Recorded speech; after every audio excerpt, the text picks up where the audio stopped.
Hello everyone, welcome to our YouTube channel. So friend, today we'll learn about how to create a project.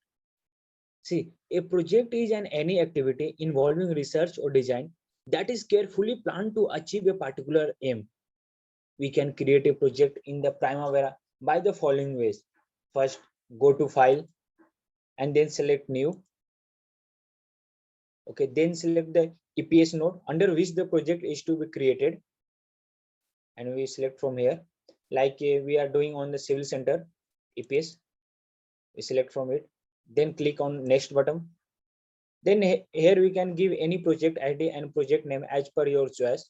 So we are giving project ID as a consultancy, and project name is G+1 building. Okay, next we click.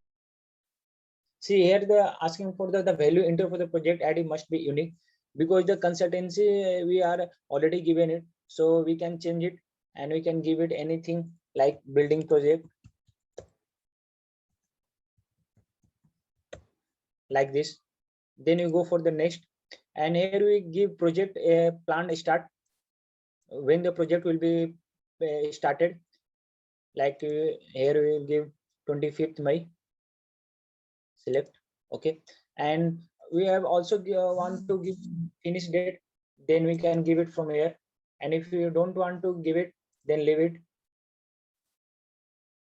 And here we have to assign the responsible manager for this project.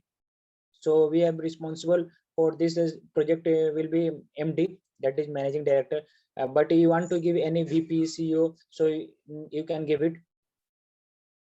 Then click on select button. Okay, if you want to just search on the OBS element that you want to give, so I want to give MD, then here you just search on MD and click it. Okay, so you get it. So now we go for the next button, and here we give with the rate type, standard type, or price per unit type. So I will give a price per unit, and then select next, and this will come on the last, that congratulations, your new project has been created. Then we select for finish. Now in this Primavera, now the project has been created on the name of the building project and G+1 building. So today we'll learn about how to create a project in Primavera. So